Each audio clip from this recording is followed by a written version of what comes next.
Have you ever wondered what the real secret to a nation's wealth is? I mean, how does a country actually get more productive and create more for everyone?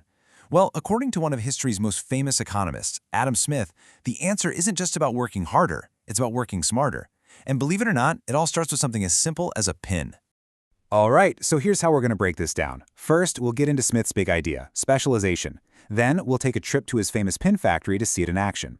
We'll explore the 3 reasons it works so well, see why it's different for factories versus farms, and then see how it all weaves together in a simple wool coat. And finally, we'll get to the grand result, what Smith called universal opulence.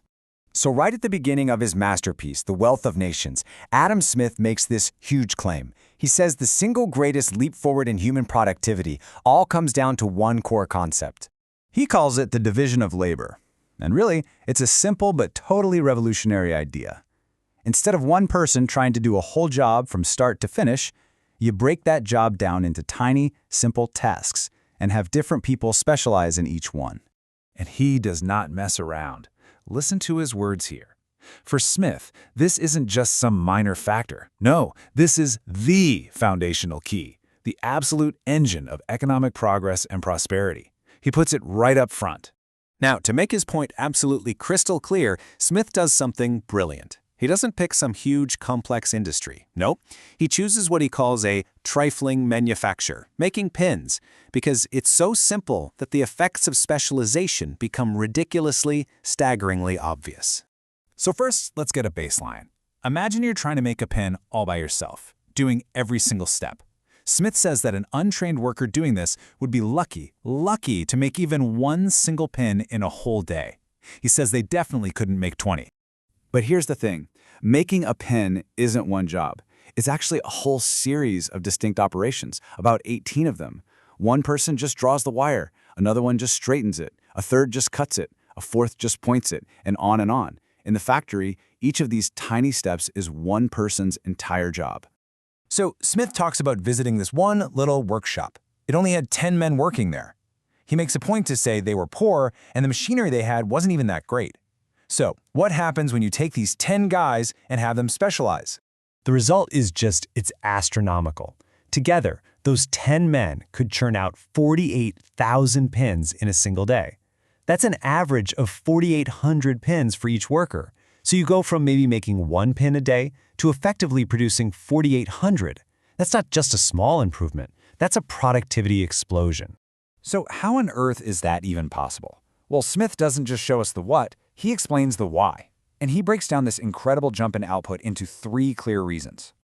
Okay, reason number 1, dexterity. You know the saying, practice makes perfect? Well, this is that on steroids. When your entire job is just one simple motion, you become an absolute expert at it. Your hands just know what to do, and you get a speed and precision that someone who only does it once in a while could never hope to match. Second, you save a ton of time. Think about it. When you have to switch from one task to another, you're also switching tools, moving from one side of the room to the other. Smith has this great line where he says a person commonly saunters a little when changing jobs. Specialization cuts all that out. You stay focused and the work keeps flowing. And the third reason is the invention of machines. This one's really clever.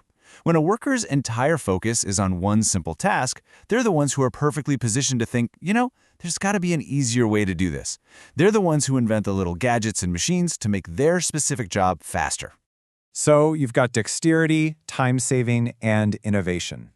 But, and this is a really crucial point, Smith notes that these amazing benefits don't apply equally to every single part of the economy. In manufacturing, you can break down a task almost endlessly, right? And that leads to these massive gains in productivity. This, Smith says, is why English hardware and woolens were so good and so cheap. But farming? It's a different story. The work is tied to the seasons. The same person who plows in the spring has to sow the seeds and then reap the harvest in the fall. You can't fully separate those jobs. And this is why a rich country might not be that much more efficient at growing corn than a poorer one. It's a really foundational idea for understanding international trade. Okay, so now let's pivot a little. Let's go from how things are made to what this all means for society. And what it reveals is this huge hidden web of human cooperation that stretches across the entire globe. Smith asks us to just think about a simple wool coat, the kind a regular day laborer would wear. It seems like the most basic thing in the world. but he shows us that its creation is actually the result of an almost endless number of specialized workers. I mean, just start to think about it. First, you need the shepherd who raised the sheep, then the person who sorts the wool, the dyer, the spinner, the weaver. The list just goes on. But then you need merchants and truckers to move it all around, and shipbuilders and sailors to bring in dyes from, as he says, the remotest corners of the world. And it goes even deeper than that. What about the tools all these people used? Just the shepherd's shears required a miner to dig up the ore, someone to build the furnace, someone to make the charcoal, a forger, a smith. The division of labor creates this incredible chain of dependence that connects thousands of people who will never meet. So, what's the grand finale? What's the end result of all this insane productivity and this incredibly complex cooperation? Well, Smith gives it a very powerful name. This is the ultimate point. The division of labor leads to a massive multiplication of everything we produce. And this sheer abundance creates what Smith calls a universal opulence. And he's very clear that this new wealth isn't just for the rich. It spreads throughout all of society, raising the standard of living for even the poorest worker. And to really land this point, Smith makes a comparison that was pretty provocative for his time.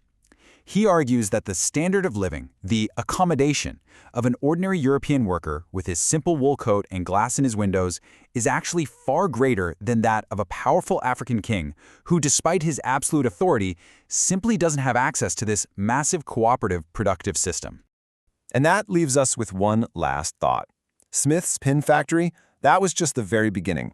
The principles he laid out, specialization, trade, interconnection, they've done nothing but accelerate for 250 years. So the real question for us today is, how has this old idea shaped every single thing we buy and every link in our modern hyper-globalized world?